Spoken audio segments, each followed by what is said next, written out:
नमस्कार दोस्तों, ज्ञानी माइंड चैनल में आप सभी का स्वागत है।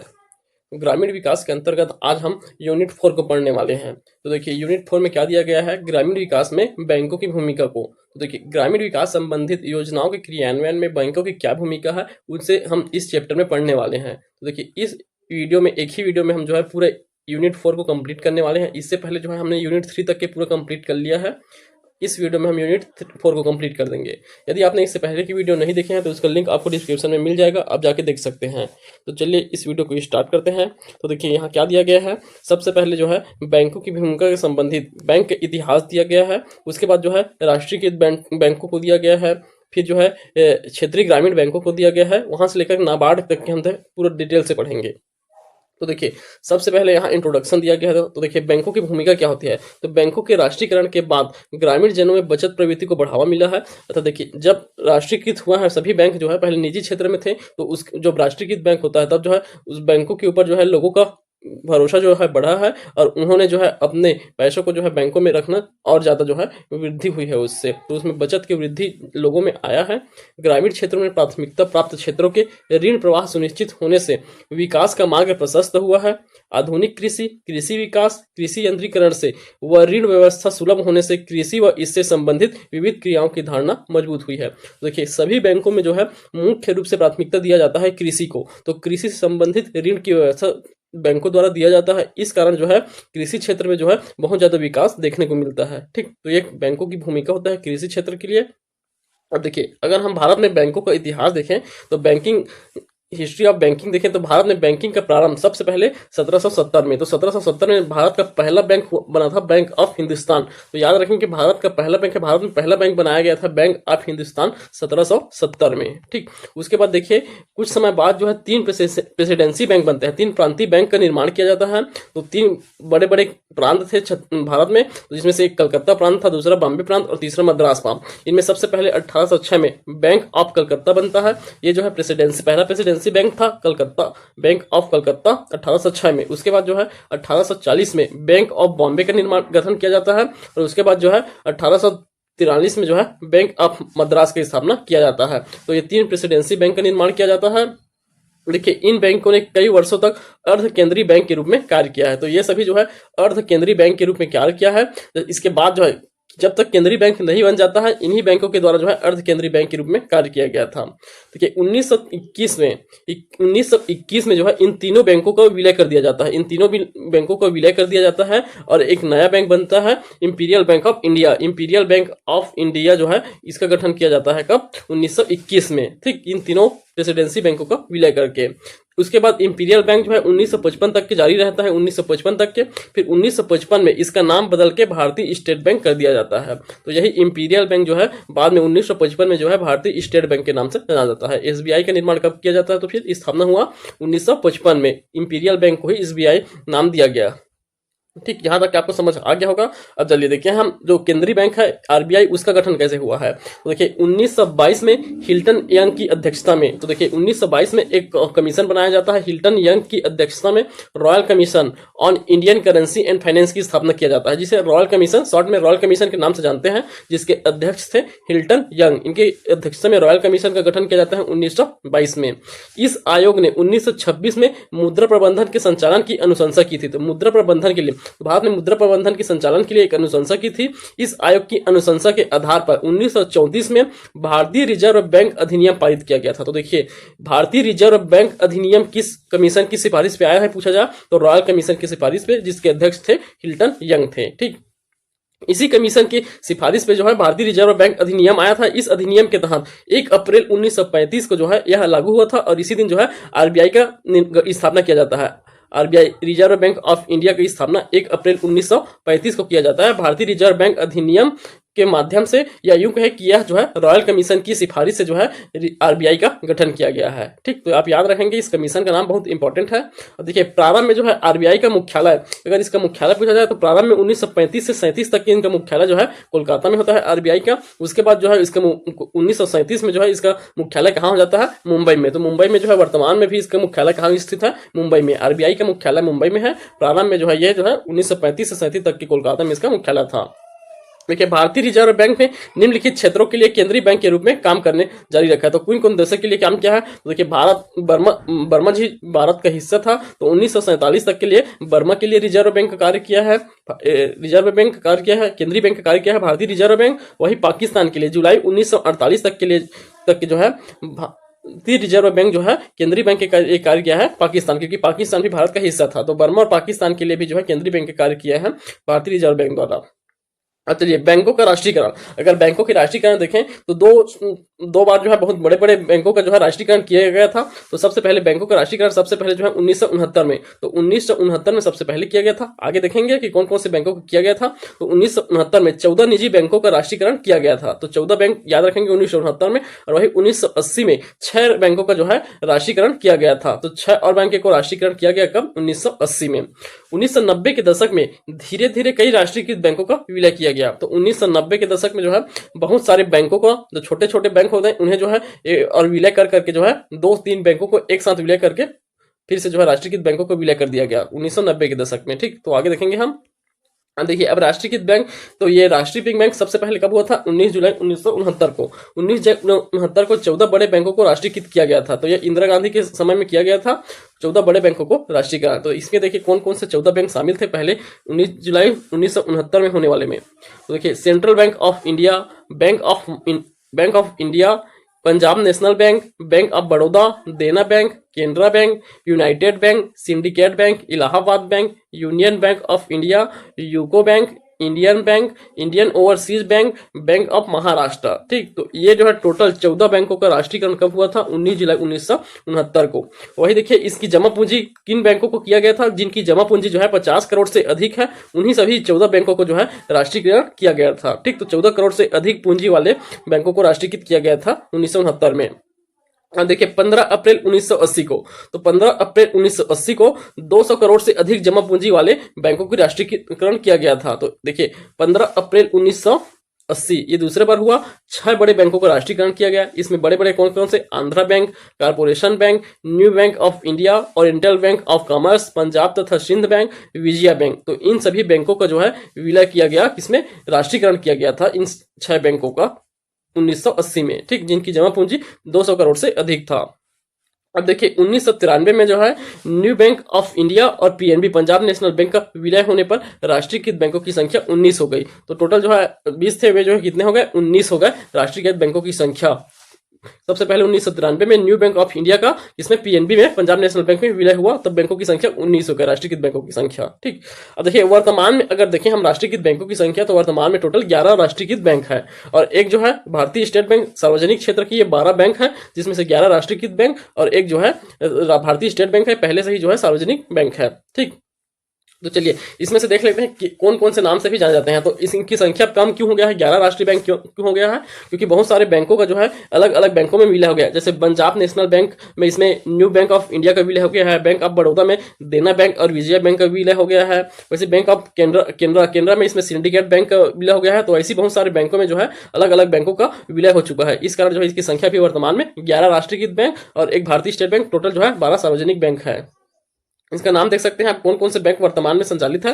Punjab national bank, bank of Baroda, bank of India, central bank of India, Canara bank, union bank of India, Indian overseas bank, Punjab और Sind bank, Indian bank, UK bank, bank of Maharashtra, Bharatiya state bank. तो ये सभी बैंक जो 12 बैंक है, ये सार्वजनिक बैंक संचालित है। अभी इस विलय के बाद भारतीय स्टेट बैंक के बाद पंजाब नेशनल बैंक भारत में दूसरा सबसे बड़ा सार्वजनिक क्षेत्र का बैंक बन गया है। तो देखिए सबसे बड़ा सार्वजनिक क्षेत्र का बैंक जो है स्टेट बैंक ऑफ इंडिया है, उसके बाद दूसरे नंबर में है पंजाब नेशनल बैंक। देखिए और ये पंजाब नेशनल बैंक जो है पूर्णतः भारतीय द्वारा संचालित जो है पहला बैंक है। ये भारत का पहला बैंक है जो पूर्णतः भारतीय द्वारा संचालित किया गया था। पंजाब नेशनल बैंक ये पहला बैंक था। ठीक, चलिए अब आगे देखिए। अब यहाँ भारत में बैंकिंग संरचना में भारत में अनुसूचित बैंकों की संख्या यहाँ देखेंगे हम। तो भारत में बैंकिंग संरचना, भारत में अनुसूचित बैंक, तो इनका लिस्ट जो है किसमें दिया गया है? तो अनुसूचित बैंक जो भारतीय रिजर्व बैंक अधिनियम है, भारतीय रिजर्व बैंक अधिनियम 1934, उसमें जो है इन बैंकों की सूची दिया गया है। अनुसूचित बैंक के नाम से जाने जाते हैं। इन अनुसूचित बैंकों को जो है 3 प्रकारों से वर्गीकृत किया जा सकता है। सबसे पहले देखिए, पहला आता है अनुसूचित वाणिज्यिक बैंक। तो पहला है अनुसूचित वाणिज्यिक बैंक, दूसरा है अनुसूचित सहकारी बैंक और तीसरा होता है अखिल भारतीय वित्तीय संस्था। ठीक, तो देखिए अनुसूचित वाणिज्यिक बैंक के अंतर्गत कौन कौन आएंगे? जो राष्ट्रीयकृत बैंक हो गए, अभी हम देखे हुए निजी बैंक और क्षेत्रीय ग्रामीण बैंक। राष्ट्रीयकृत बैंक, निजी बैंक और क्षेत्रीय ग्रामीण बैंक, ये जो है अनुसूचित वाणिज्यिक बैंक के अंतर्गत आएंगे, अनुसूचित वाणिज्यिक बैंक। और देखिए अनुसूचित सहकारी बैंक, तो सहकारी बैंक जो जितने भी सहकारी बैंक संचालित है वे सभी आएंगे। तो कौन कौन से सहकारी बैंक संचालित है? राज्य सहकारी बैंक का राष्ट्रीय संघ, ग्रामीण सहकारी बैंक ऋण संस्था और वही शहरी सहकारी बैंक ऋण संस्था। देखिए ग्रामीण सहकारी बैंक अल्पकालीन संरचना होता है, यह इसमें अंतर्गत राज्य सहकारी बैंक, जिला केंद्रीय सहकारी बैंक और प्राथमिक कृषि ऋण समिति आते हैं। वही शहरी सहकारी बैंक के अंतर्गत यह दीर्घकालीन संरचना होता है, यह सहकारी कृषि एवं ग्रामीण विकास बैंक आएंगे इसमें, प्राथमिक सहकारी कृषि और ग्रामीण विकास बैंक इसके अंतर्गत आएंगे। ठीक, और वही अखिल भारतीय वित्तीय संस्था के अंतर्गत नाबार्ड, सिडबी, एक्जिम बैंक और आईडीबीआई बैंक, ये सभी जो है किसमें आते हैं? अखिल भारतीय वित्तीय संस्था के रूप में। इसमें जो है ग्रामीण और कृषि क्षेत्र में जो है ऋण प्रदान करने वाला सबसे बड़ा संस्था जो है नाबार्ड बैंक है। ठीक, सबसे बड़ा है नाबार्ड बैंक। उसके बाद देखिए सिडबी भी आता है, एक्जिम बैंक और आईडीबीआई बैंक। तो ये सभी जो है अखिल भारतीय वित्तीय संस्था के रूप में कार्य करते हैं। चलिए अब अगला देखिए क्षेत्रीय ग्रामीण बैंक। तो हम जैसे ग्रामीण विकास को देख रहे हैं तो उसमें क्षेत्रीय ग्रामीण बैंक का जो है महत्वपूर्ण भूमिका रहता है, तो इन्हें यहाँ डिटेल से दिया गया है। तो जिन जिन बैंकों का जो है मुख्य रूप से ग्रामीण विकास में भूमिका रहता है, उन बैंकों को जो है हम इस चैप्टर में पढ़ने वाले हैं। तो देखिए सबसे पहले यहाँ दिया गया है क्षेत्रीय ग्रामीण बैंक, रीजनल रूरल बैंक्स। तो आरबी इसका जो है स्थापना कब किया गया था? 2 अक्टूबर 1975। तो 2 अक्टूबर 1975 को स्थापना किया गया था। और इसका स्थापना किस समिति के सिफारिश पे पूछा जाए तो एम नरसिम्हन समिति। तो एम नरसिम्हन समिति के सिफारिश पर क्षेत्रीय ग्रामीण बैंकों का स्थापना 2 अक्टूबर 1975 को किया गया। इसके लिए एक अधिनियम लाया गया था, क्षेत्रीय ग्रामीण बैंक अधिनियम 1976। इसी के प्रावधानों के तहत जो है इसका स्थापना किया गया था।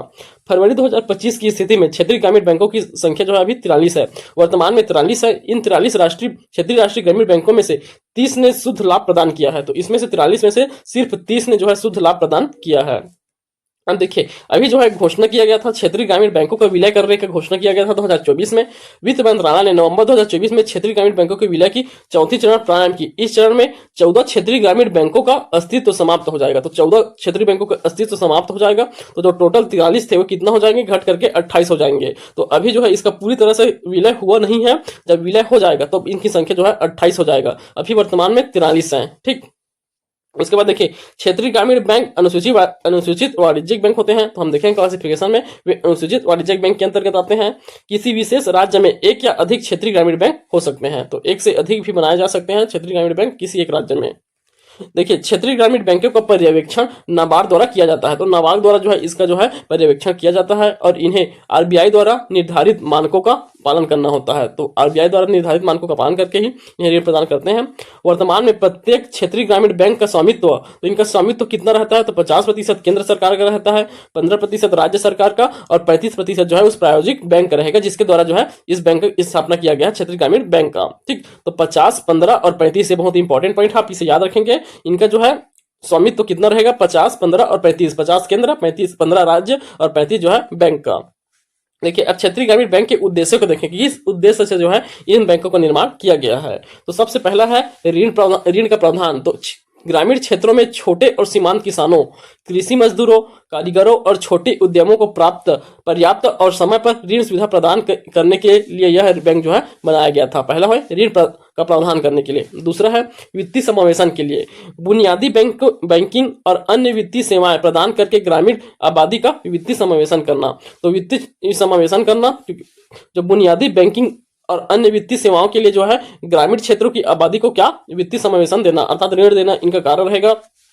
तीसरा है ग्रामीण विकास। तो ग्रामीण क्षेत्र के विकास के लिए ग्रामीण क्षेत्रों में विकासात्मक गतिविधि में सहायता करना, विशेष रूप से कृषि, लघु उद्योग और व्यापार से संबंधित क्षेत्रों में जो है ग्रामीण क्षेत्र के विकास में जो है सहायता करना इसका प्रमुख उद्देश्य है। रोजगार सृजन करना, लघु एवं सूक्ष्म उद्यमों को बढ़ावा देकर रोजगार के अवसर सृजित करने में सहायता करेंगे।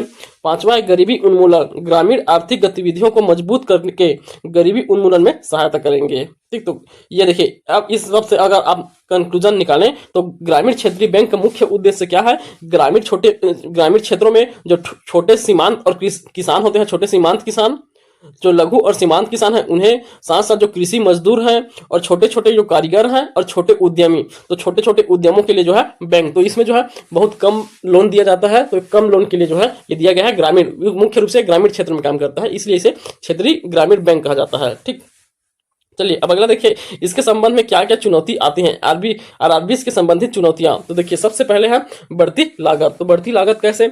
अनुसूचित वाणिज्यिक बैंकों की तुलना में क्षेत्रीय ग्रामीण बैंक के संचालन की बढ़ती लागत सरकार चाहती है कि वे अपनी कमाई बढ़ाने की दिशा में काम करें। तो देखिए इसमें जो है लोन प्रदान किया जाता है, पर इसमें जो है इनकम बहुत कम रहता है। छोटे छोटे क्षेत्रों में जो है कम कम लोन दिया जाता है, तो इसमें जो है इनकम कम रहता है और इसके लिए संरचना बहुत बड़ा रखता है। इस कारण जो है इसमें लागत बहुत ज्यादा आता है। सीमित गतिविधियां, कई शाखाओं के पास पर्याप्त व्यवसाय नहीं है, जिसके कारण उन्हें घाटा हो रहा है। ग्रामीण क्षेत्रों में वे मुख्य रूप से प्रत्यक्ष लाभ हस्तांतरण जैसे सरकारी योजनाओं की पेशकश करते हैं। तो ये मुख्य रूप से सरकारी योजनाओं को ही पेशकश करते हैं। बाकी यहाँ जहां भी बैंक स्थित है उस एरिया में जो है व्यवसाय के साधन नहीं होते हैं, इस कारण जो है घाटा में चलते हैं कई सारे बैंक। जैसे हम देखे भी हैं कि 43 बैंक में से जो है मात्र 30 बैंक जो है शुद्ध लाभ दे रहे हैं, बाकी बचे हुए जो है 13 बैंक घाटे में चल रहे हैं। सीमित इंटरनेशनल बैंक, वर्तमान में केवल 14 आरआरबी के पास इंटरनेट बैंकिंग है। सीमित इंटरनेट बैंक, वर्तमान में केवल 14 आरआरबी के पास इंटरनेट बैंकिंग सुविधा है और 29 के पास मोबाइल बैंकिंग लाइसेंस है। तो देख सकते हैं आप, मात्र 14 के पास जो है इंटरनेट बैंकिंग है और 29 के पास मोबाइल बैंकिंग लाइसेंस है। मौजूदा नियम केवल उन्हीं आरआरबी को इंटरनेट बैंकिंग की पेशकश करने की अनुमति देते हैं जो न्यूनतम वैधानिक पूंजी जोखिम भारी संपत्ति अनुपात 10% से अधिक हो। तो देखिए जिन बैंकों का जो है पूंजी जोखिम भारी संपत्ति का अनुपात 10% से अधिक होता है उन्हें ही जो है इंटरनेट बैंकिंग की सुविधा दिया जाता है। तो देखिए 10% से अधिक वाले मात्र कितने 14 बैंक हैं जिनके पास जो है यह 10% से अधिक जोखिम भारी संपत्ति अनुपात है। ठीक, इस कारण इनके पास ही बस जो है इंटरनेट बैंकिंग सुविधा उपलब्ध है। चलिए इसके संबंध में सरकार के सुझाव। तो सरकार इसके जो है चुनौतियों को पार करने के लिए क्या क्या सुझाव दे सकते हैं? तो सरकार ने आरआरबी को अपने ग्राहकों को इंटरनेट बैंकिंग सेवाओं की पेशकश करने और सूक्ष्म, लघु और मध्यम उद्योग को ऋण देने के माध्यम से अपने साख आधार का विस्तार करने सहित डिजिटलीकरण की ओर बढ़ावा देने के लिए कहा है, ताकि वे आर्थिक रूप से सशक्त हो सके। अर्थात एमएसएमई के लिए जो है वे इंटरनेट बैंकिंग सुविधा प्रदान करें और साथ ही एमएसएमई जो सूक्ष्म लघु उद्योग हैं उनके लिए जो है ये साख अर्थात ऋण जो है उसका विस्तार करके जो है उसका डिजिटलीकरण कर सके और अधिक से अधिक ऋण प्रदान कर सके ताकि उनका आर्थिक रूप से सशक्त हो सके, इसका सुझाव दिया है। दूसरा है सरकार के प्रायोजक बैंकों से आरआरबी को और मजबूत करने, महामारी के बाद आर्थिक सुधार का समर्थन करने के लिए समयबद्ध तरीके से एक स्पष्ट रोड मैप तैयार करने का आग्रह किया। साथ ही आरआरबी पर एक कार्यशाला आयोजित करने और परस्पर सर्वोत्तम उपायों को साझा करने का सुझाव दिया है।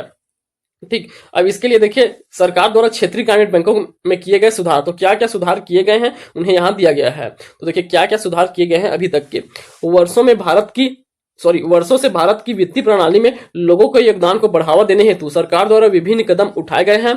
वर्ष 1969 में भारत में मौजूदा कई बैंकों को राष्ट्रीयकरण के रूप में बैंकिंग क्षेत्र में एक बड़ा सुधार हुआ। इसी क्रम में वर्ष 1982 में राष्ट्रीय कृषि और ग्रामीण विकास बैंक अर्थात नाबार्ड की स्थापना की गई थी। तो देखिए नाबार्ड जो है इनका पर्यवेक्षक के रूप में कार्य करता है, तो ग्रामीण क्षेत्रीय बैंक के पर्यवेक्षक के रूप में कार्य करता है नाबार्ड। इस कारण जो है 1982 में नाबार्ड की स्थापना, तो यह सरकार द्वारा सुधार कार्य में, इन बैंकों के सुधार कार्य में महत्वपूर्ण कदम था। राष्ट्रीय कृषि ग्रामीण विकास बैंक नाबार्ड, इसकी स्थापना 1982 में किया गया। देखिए नाबार्ड की स्थापना का मुख्य उद्देश्य स्थायी और निष्पक्ष कृषि को बढ़ावा देना और प्रभावी ऋण सहायता संबंधित सेवाओं, संस्था विकास और अन्य नवीन पहलों के माध्यम से ग्रामीण समृद्धि को बढ़ावा देना है। इसलिए नाबार्ड आरआरबी को पुनर्जीवित करने की पहल का नेतृत्व करता है। तो आरआरबी को पुनर्जीवित करने का कार्य जो है नाबार्ड द्वारा किया गया। इसके अलावा देख सकते हैं, इसके अलावा विकास बैंक पहले से ही 12 आरआरबी के लिए एक रोडमैप पर काम कर रहा है, जिससे इसके वर्ष में अंत तक लागू होने की उम्मीद है। इस वर्ष के अंत तक जो है इसका लागू होने की उम्मीद है कि विकास बैंकों के माध्यम से जो है इसका नया रोडमैप तैयार किया जा सके। इस योजना में आरआरबी की शाखाओं द्वारा व्यवसाय के एक निश्चित स्तर तक पहुंच जाने पर उन्हें प्रायोजक बैंकों के साथ विलय करने का प्रावधान भी शामिल किया गया है। पिछले वर्ष भारत सरकार ने क्षेत्रीय ऋणदाताओं को सशक्त करने हेतु सलाह देने के लिए नाबार्ड और आरबीआई के सदस्यों के साथ एक पैनल का गठन किया है। तो पिछले वर्ष जो है एक पैनल का गठन किया गया है और नाबार्ड और आरबीआई के सदस्यों के जो है पैनल में शामिल किए गए हैं। ठीक, तो ये जो है सरकार द्वारा किए गए जो है कार्य है। अब चलिए, अब इसके बाद जो है दूसरा बैंक देखेंगे हम, जो ग्रामीण क्षेत्र के विकास में जो है महत्वपूर्ण भूमिका निभाता है। तो दूसरा कौन सा है? भूमि विकास बैंक, जिसे बंधक बैंक के नाम से भी जानते हैं, लैंड डेवलपमेंट बैंक या बंधक बैंक। देखिए, बंधक बैंक की स्थापना जो है 1929 में किया गया था, 1929 में, और मद्रास में इसका स्थापना किया गया, भूमि विकास बैंक या बंधक बैंक। इसका उद्देश्य है कृषि एवं ग्रामीण विकास के क्षेत्र में दीर्घकालीन वित्तीय आवश्यकता की पूर्ति करना। तो दीर्घकालीन जो है वित्तीय ऋण दिया जाता है इस बंधक बैंक द्वारा, या कृषकों की अचल संपत्ति को बंधक बनाकर ऋण प्रदान करता है। तो देखिए, कृषकों की अचल संपत्ति को बंधक बना के जो है ऋण दिया जाता है। सामान्यतः प्रतिभूति के मूल्य का 50% ऋण दिया जाता है। तो देखिए, मान लीजिए कृषकों की अचल संपत्ति में उनका मान लीजिए खेत है, तो इस खेत को जो है अपने पास गिरवी रखता है, या बैंक बंधक बनाता है, और उसकी जितना जितना उसका जो है इस खेत का जो है कितना में इसका बिक सकता है, तो इसका जितना प्राइस होगा मार्केट में उस समय, उसी का 50%, तो उस प्रतिभूति का जो है 50% जो है बैंक जो है किसके रूप में? लोन के रूप में प्रदान कर सकता है। यह द्विस्तरीय बैंक होता है। तो भूमि विकास बैंक जो है द्विस्तरीय बैंक है, पहला एक राज्य स्तर में और दूसरा जिला स्तर में। तो राज्य स्तर में इसे केंद्रीय भूमि विकास बैंक के नाम से जानते हैं, और वही जो है जिला स्तर में इसे प्राथमिक भूमि विकास समिति के नाम से जानते हैं। ठीक, तो दो स्तरीय बैंक है ये। अब देखिए, इसके निधि का स्रोत क्या क्या होता है। तो इस बैंक के निधि के स्रोत में सबसे पहला क्या है? राज्य निजी स्रोत के शेयर पूंजी। तो जो शेयर पूंजी रहता है राज्य और निजी स्रोत, उनका शेयर पूंजी हो गया। दूसरा, सदस्यों और गैर सदस्यों की जमा पूंजी हो जाता है। तीसरा है डिबेंचर जारी करना, तो डिबेंचर जारी किया जाता है वे। चौथा है जमा स्वीकार करना। पांचवा है सरकार से सब्सिडी की प्रतिपूर्ति प्राप्त करना। और छठवां अन्य निधियां होता है। ठीक, तो ये 6 प्रकार के जो है इनका निधि का स्रोत होता है। अब ऋण का अग्रिम, तो देखिए इसका ऋण का अग्रिम क्या हो? ऋण और अग्रिम, तो भूमि विकास बैंक भूमि और व्यवसाय के विकास के अलावा विभिन्न कृषि संबंधित परियोजनाओं के लिए दीर्घकालीन निधि प्रदान करते हैं। किसी सदस्य की उधार देने की क्षमता आमतौर पर बैंक में उसके द्वारा रखे गए शेयर की संख्या के अनुपात में निर्धारित किया जाता है। तो किसी को उधार देना है तो उसका कितना शेयर उस बैंक में है, उसके आधार पर जो है उसका शेयर दिया जाता है। भूमि विकास बैंक द्वारा दिए गए ऋण आमतौर पर 20 से 30 साल की अवधि के भीतर चुकाने योग्य होते हैं।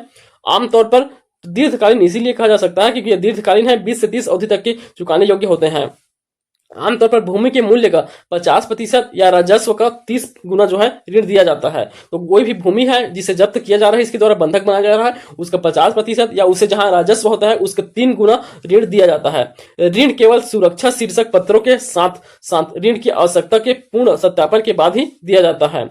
एलटी ऋण के लिए ब्याज दरें आमतौर पर कम होती है और किसानों की भुगतान क्षमता के भीतर होती है। वे लगभग 11 से 12% दर होता है। तो ब्याज की दर जो है लगभग 11 से 12% होते हैं एलटी ऋण के लिए। ठीक, चलिए अब देखते हैं जो सबसे महत्वपूर्ण है इस चैप्टर का, नाबार्ड बैंक। तो नाबार्ड जो है इसका फुल फॉर्म क्या होता है? National bank of agriculture and rural development. तो ये जो है बहुत महत्वपूर्ण बैंक है। ग्रामीण विकास से संबंधित जो है सबसे महत्वपूर्ण बैंक, कृषि और ग्रामीण विकास से संबंधित जो है सबसे शीर्ष बैंक है। ये जो है भारत में सबसे शीर्ष बैंक है नाबार्ड।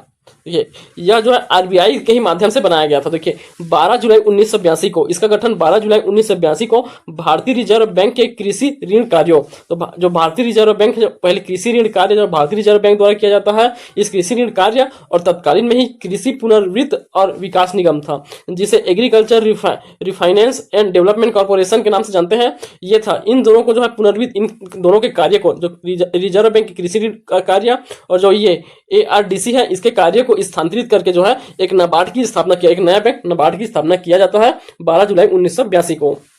यह एक सांविधिक निकाय है। तो एक सांविधिक निकाय है, इसे जो है अधिनियम के माध्यम से बनाया गया है। तो इसे जो है राष्ट्रीय कृषि ग्रामीण विकास बैंक अधिनियम 1981, तो नाबार्ड अधिनियम 1981 के तहत स्थापित किया गया है। यह किस समिति की सिफारिश पे लाया गया था? तो सीवारामन समिति, जो 1979 में जो है सीवारामन समिति बना था, उन्हीं की सिफारिश में नाबार्ड बैंक का गठन किया गया है। तो आप याद रखेंगे नाबार्ड बैंक का गठन जो है किस समिति के सिफारिश पर किया गया है? तो सीवारामन समिति के सिफारिश पर। हम 3 समिति को देख लिए हैं। एक था कौन सा? Royal commission. तो रॉयल कमीशन की सिफारिश पर कौन सा बना है? आरबीआई बना है, आरबीआई। और वही जो है एक देखे थे नरसिम्हन समिति के सिफारिश पर कौन सा? आरआरबीज, आरआरबी का गठन किया गया नरसिम्हा समिति की सिफारिश पर, और वही नाबार्ड का जो है श्री रामन समिति की सिफारिश पर जो है नाबार्ड बैंक का गठन किया गया है। ठीक, इसका मुख्यालय पूछा जाए तो इसका मुख्यालय कहाँ? मुंबई में इसका मुख्यालय है नाबार्ड का। इसके कार्य, यह एक विकास बैंक है जो मुख्य रूप से देश के ग्रामीण क्षेत्रों पर केंद्रित है। यह कृषि और ग्रामीण विकास हेतु वित्त प्रदान करने वाला शीर्ष बैंक संस्था है, शीर्ष बैंकिंग संस्था है जो कृषि और ग्रामीण विकास हेतु वित्त प्रदान करता है। ठीक, देखिए आरबीआई के साथ इसका सहयोग, तो आरबीआई के साथ सहयोग रिजर्व बैंक के निदेशकों में से 3 निदेशक नाबार्ड के निदेशक मंडल में शामिल होते हैं। तो आरबीआई के निदेशक में से 3 निदेशक जो है किसमें, डायरेक्टर जो है नाबार्ड के डायरेक्टर के रूप में भी कार्य करते हैं। नाबार्ड सरकारी बैंकों को लाइसेंस जारी करने, राज्य सहकारी बैंकों और क्षेत्रीय ग्रामीण बैंकों द्वारा नई शाखाएं खोलने हेतु आरबीआई को सिफारिश करता है नाबार्ड। देखिए नाबार्ड के प्रमुख कार्यों को अगर देखें तो ये क्या कार्य करेंगे प्रमुख, यह ग्रामीण बुनियादी ढांचों के निर्माण हेतु पुनर्वित्त सुविधा उपलब्ध कराता है। पुनर्वित्त संस्था महत्वपूर्ण संस्था होती है जो अन्य संस्थाओं के माध्यम से अंतिम ग्राहकों को ऋण उपलब्ध कराते हैं। नाबार्ड द्वारा सहकारी बैंकों और क्षेत्रीय ग्रामीण बैंकों को अल्पकालीन, मध्यम अवधि और दीर्घकालीन पुनर्वित्त की सुविधा उपलब्ध कराई जाती है ताकि किसानों एवं ग्रामीण कारीगरों को निवेश गतिविधि को पर्याप्त ऋण उपलब्ध कराया जा सके। ठीक, तो ये सभी महत्वपूर्ण कार्य हैं नाबार्ड के। अब चलिए यहाँ नाबार्ड के और क्या क्या कार्य होते हैं उन्हें भी दिया गया है। तो देखिए यह सरकारी बैंकों और ग्रामीण बैंकों का पर्यवेक्षण कर उच्च स्तरीय बैंकिंग सुविधाओं को विकसित करने तथा उन्हें कोर बैंकिंग सोल्यूशन प्लेटफॉर्म में एकीकृत करने में मदद करता है। देखिए क्षेत्रीय ग्रामीण बैंक और सहकारी बैंक इनके पर्यवेक्षक के रूप में कार्य करता है और साथ में उन्हें जो जरूरत की आवश्यक चीजें हैं उसके लिए सिफारिश करेंगे। कोर बैंकिंग सॉल्यूशन को एक ऐसे साधन के रूप में परिभाषित किया जाता है जो ग्राहकों को एक ही स्थान में से किसी भी समय बैंकिंग सुविधा उपलब्ध कराया जाता है। तो इसे ही कोर बैंकिंग सॉल्यूशन कहा जाता है। एक स्थान से 24/7 पूरा जो है किसी भी समय जो है बैंक सुविधा उपलब्ध कराया जा सकता है। यह केंद्र सरकार की विकास योजनाओं और उनके क्रियान्वयन का खाका प्रस्तुत करता है, जैसे राष्ट्रीय पशुधन मिशन, ब्याज अनुदान योजना, नई कृषि विपणन अवसंरचना आदि के लिए। नाबार्ड के पास विश्व बैंक और प्रमुख वैश्विक संगठन सहित विभिन्न अंतर्राष्ट्रीय साझेदार हैं जो ग्रामीण विकास के साथ साथ कृषि क्षेत्रों में नई खोजों को बढ़ावा देने में महत्वपूर्ण भूमिका निभाते हैं। वे अंतर्राष्ट्रीय साझेदार सलाहकार सेवाओं के अलावा ग्रामीण लोगों के उत्थान हेतु विभिन्न कृषि प्रक्रियाओं के अनुकूल को सुनिश्चित करने के लिए डिजाइन की गई वित्तीय सहायता प्रदान करने में एक प्रमुख सलाहकार की भूमिका निभाते हैं। ठीक, तो ये जो है सबसे महत्वपूर्ण बैंक है नाबार्ड। अब नाबार्ड की भूमिका देखें तो नाबार्ड की भूमिका ग्रामीण क्षेत्रों में कृषि का विकास करना सबसे पहला है। नाबार्ड कृषि क्षेत्रों को सहकारी, क्षेत्रीय और वाणिज्यिक बैंकों के जरिए ऋण देता है। दूसरा है ग्रामीण बुनियादी ढांचे का निर्माण। तो देखिए नाबार्ड जो है डायरेक्ट नाबार्ड से लोन नहीं दिया जाता है। यह जो है सहकारी बैंक, क्षेत्रीय बैंक और वाणिज्यिक बैंक, इन बैंकों के माध्यम से जो है ऋण प्रदान करता है। ठीक, डायरेक्ट यहां से नहीं दिया जाता। कुछ क्षेत्रों में बस दिया जाएगा जो डायरेक्ट नाबार्ड से दिया जाएगा।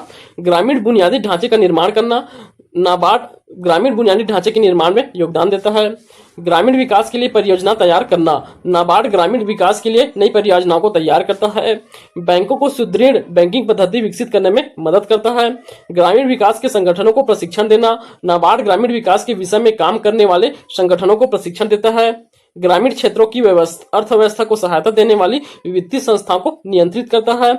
हस्तशिल्प कारीगरों को प्रशिक्षण देना और उन्हें विपणन प्रदान करना भी इनका कार्य है। देखिए जो हस्तशिल्प कारीगर होते हैं अर्थात छोटे उद्योग, उनको लिए जो है इनके द्वारा क्या प्रशिक्षण देने के लिए कार्य किया जाता है और साथ ही उनके द्वारा जो उन्हें विपणन मंच भी प्रदान करना जो है नाबार्ड के भूमिका होता है। ठीक, अब देखिए अब नाबार्ड की अगर हम उपलब्धियों को देखें तो अभी तक के नाबार्ड की उपलब्धियों को देखें तो वर्ष 1992 में नाबार्ड द्वारा शुरू की गई स्व सहायता समूह बैंक लिंकेज परियोजना विश्व की सबसे बड़ी सूक्ष्म वित्त परियोजना बन गई है। तो ये स्व सहायता समूह के लिए बैंक लिंकेज परियोजना जो है नाबार्ड द्वारा प्रारंभ किया गया था, जो विश्व की सबसे बड़ी सूक्ष्म वित्त परियोजना बन गई है।